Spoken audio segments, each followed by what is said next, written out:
जय हिंद दोस्तों। आज हम लोग इस वीडियो में क्लास 9th फिजिक्स चैप्टर 6 ध्वनि इसके अति लघु उत्तरीय प्रश्नों को सॉल्व करने वाले हैं।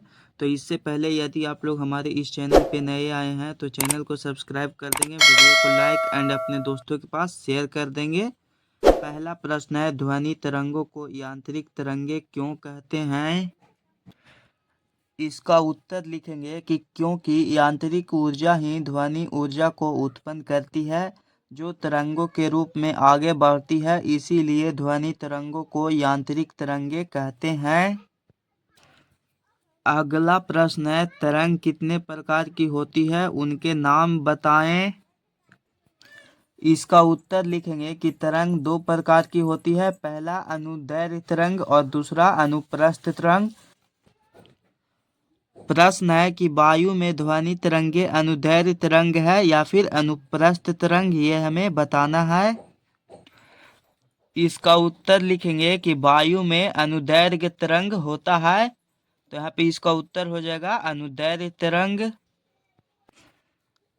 अगला प्रश्न है, किसी माध्यम के कंपित कणों का माध्य स्थिति से महत्तम विस्थापन को क्या कहते हैं? इसका उत्तर लिखें कि इसको कहा जाता है तरंग का आयाम, तो यहाँ पे इसका उत्तर हो जाएगा तरंग का आयाम। 5 नंबर प्रश्न है कि क्या दो क्रमिक शीर्षों अथवा गर्तों के बीच की दूरी को तरंग का तरंग दैर्घ्य कहते हैं? इसका उत्तर लिखेंगे हाँ, शीर्षों और गर्तों के बीच के दूरी को तरंग दैर्घ्य कहा जाता है। अगला प्रश्न है, क्या प्रकाश तरंगे अनुप्रस्थ तरंगे हैं? इसका उत्तर लिखेंगे कि हाँ, प्रकाश तरंगे अनुप्रस्थ तरंगे हैं। प्रश्न है, किसी तरंग की चाल किन दो राशियों पर निर्भर करती है? इसका उत्तर लिखेंगे कि किसी भी तरंग की चाल तरंग की आवृत्ति और उसके तरंग दैर्घ्य पर निर्भर करती है। अगला प्रश्न है, एक व्यक्ति अपने मित्र के साथ चांद पर गया हुआ है, क्या वह व्यक्ति अपने मित्र द्वारा वहां उत्पन्न ध्वनि को सुन सकता है? इसका उत्तर लिखेंगे कि नहीं, चंद्रमा पर वायुमंडल नहीं है जिससे होकर ध्वनि अपनी गति कर सके। हम जानते हैं कि ध्वनि की गति माध्यम के कणों में उत्पन्न कंपन के कारण होती है, अतः इसके अभाव में मित्र से उत्पन्न ध्वनि नहीं सुन सकता है। यानी कि कहने का अर्थ यह है कि चंद्रमा पर वायुमंडल ही नहीं है जिसके कारण ध्वनि एक स्थान से दूसरे स्थान तक नहीं जा पाएगा, क्योंकि हम लोग जानते हैं कि ध्वनि को एक स्थान से दूसरे स्थान पर जाने के लिए किसी न किसी माध्यम की आवश्यकता पड़ती है, जबकि पृथ्वी पर वैसा कोई भी माध्यम उपलब्ध नहीं है, जिस कारण चांद पर गया हुआ मित्र के द्वारा कहे हुए बातों को नहीं सुन पाएगा। और अभी तक आप लोग चैनल को सब्सक्राइब नहीं किए होंगे तो सब्सक्राइब कर देंगे और वीडियो को अपने दोस्तों के पास शेयर कर देंगे। प्रश्न है कि किसी ध्वनि तरंग की आवृत्ति तथा तरंग दैर्घ्य उसकी चाल से किस प्रकार संबंधित है? इन तीनों में यही संबंध है। तो देखिए यहाँ पे कि ध्वनि तरंग की चाल इक्वल टू तरंग दैर्घ्य गुना आवृत्ति, यानी कि हम लोग कह सकते हैं कि ध्वनि तरंग की चाल तरंग दैर्घ्य और आवृत्ति के गुणनफल के बराबर है, यानी कि इन दोनों का गुणनफल होगा वह ध्वनि तरंग की चाल के बराबर होगा। 10 नंबर प्रश्न है, आवृत्ति और आवर्त काल में क्या संबंध है? तो देखिए, सबसे पहले हम लोग आवृत्ति का लिखेंगे कि किसी वस्तु में एक सेकंड में जितने कंपन होते हैं उन कंपनों की संख्या को आवृत्ति कहते हैं। और उसके बाद अब हम लोग आवर्त काल का देखेंगे कि किसी वस्तु में जो कंपन होता है उस कंपन में लगने वाले समय को आवर्त काल कहते हैं। तो देखिए यहाँ पे आवृत्ति और आवर्त काल में क्या संबंध है।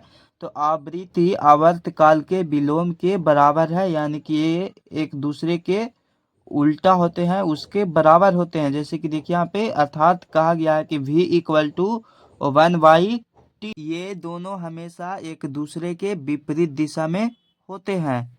अगला प्रश्न है, क्या किसी माध्यम में ध्वनि की चाल माध्यम के ताप पर निर्भर करती है? इसका उत्तर लिखेंगे कि हाँ, किसी माध्यम में ध्वनि की चाल माध्यम के ताप पर निर्भर करती है। माध्यम का ताप बढ़ने से ध्वनि की चाल बढ़ती है। यानी कि जैसे जैसे माध्यम का ताप बढ़ता जाएगा उसी प्रकार से ध्वनि की भी चाल भी बढ़ती चली जाएगी, और जैसे जैसे माध्यम का ताप कमता जाएगा उसी तरह से ध्वनि की चाल कमती चली जाएगी। तो यहाँ पे माध्यम के ताप का असर ध्वनि की चाल पर निर्भर करता है। प्रश्न है, वायु, जल तथा लोहे में से किस माध्यम में ध्वनि की चाल सबसे तेज होती है?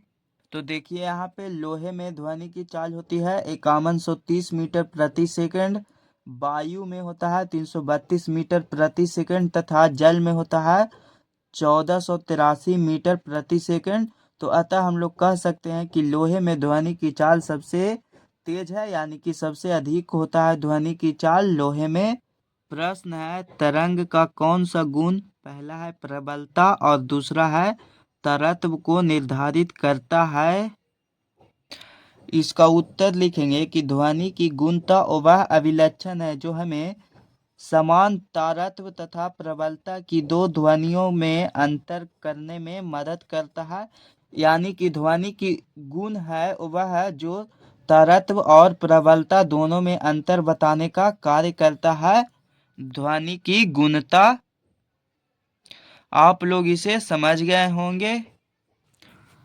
अगला प्रश्न है, क्या आप बता सकते हैं कि पहला सितार तथा दूसरा कार का हॉर्न में से किसके द्वारा उत्पन्न ध्वनि का तरत्व अधिक है?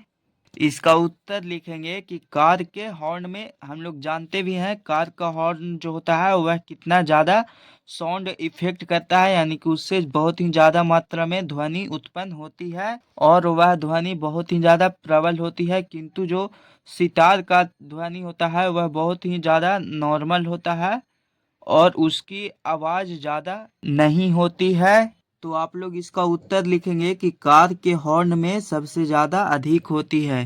15 नंबर प्रश्न है कि सामान्य मानव कान के लिए श्रव्यता प्रास क्या है? इसका उत्तर लिखेंगे कि सामान्य मनुष्य के कानों के लिए श्रव्यता प्रास 20 हर्ट्ज से 20,000 हर्ट्ज तक है।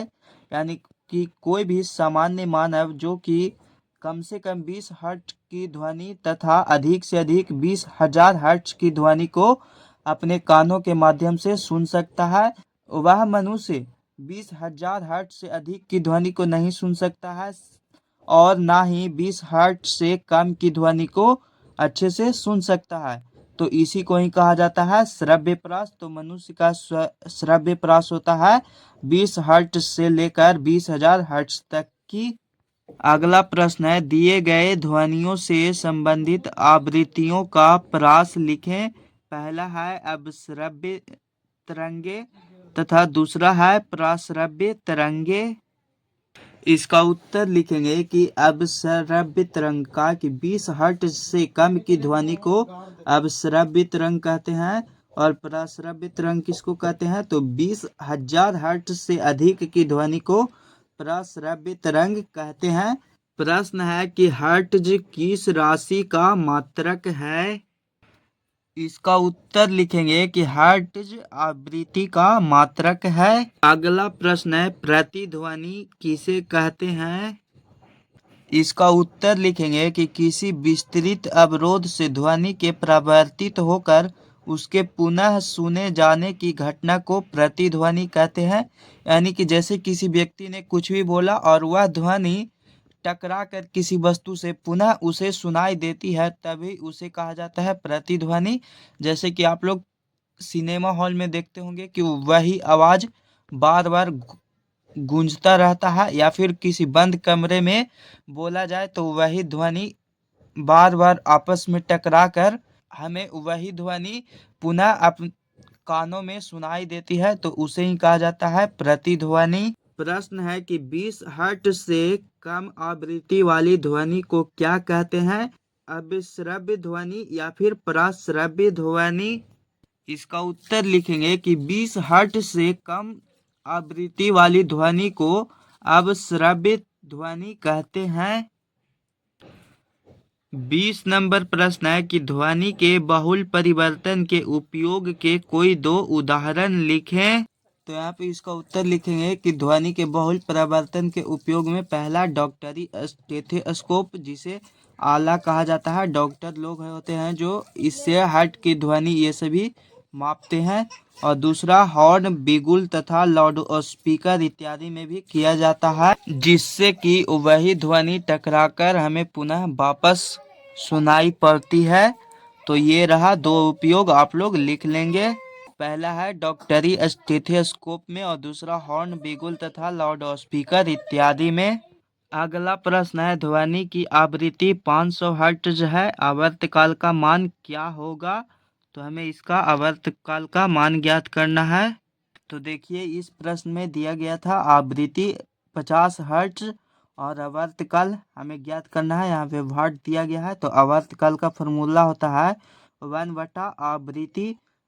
तो आवर्तकाल को टी द्वारा सूचित किया जाता है। तो लिखेंगे कि टी इक्वल टू 1/आवृत्ति का मान है 50 हर्ट्ज। तो यहाँ पे लिखेंगे और जब इसको काटेंगे तो हो जाएगा 0.02 सेकेंड। आवर्तकाल यानी कि हमें समय पूछ रहा था, तो समय हो जाएगा इसका 0.02 सेकेंड। तो यहाँ पे इसका उत्तर हो जाएगा 0.02 सेकेंड। आप लोग इसे अच्छे से कैलकुलेट करके बना लेंगे। अब इसका लास्ट 22 नंबर प्रश्न है कि एक ध्वनि तरंग के आवर्तकाल का मान 0.01 सेकंड है। ध्वनि तरंग की आवृत्ति क्या होगी? हमें इस प्रश्न में इसका आवृत्ति का मान पूछ रहा है। तो देखिए आप लोग इस प्रश्न में दिया गया था आवर्तकाल का मान 0.01 सेकंड और इसमें आवृत्ति पूछ रहा था। तो यहाँ पे वाट है। तो आवृत्ति का फॉर्मूला होता है 1/आवर्तकाल। तो आवृत्ति को भी द्वारा सूचित किया जाता है। तो लिखेंगे कि भी इक्वल टू 1/आवर्तकाल का मान था 0.01 सेकेंड।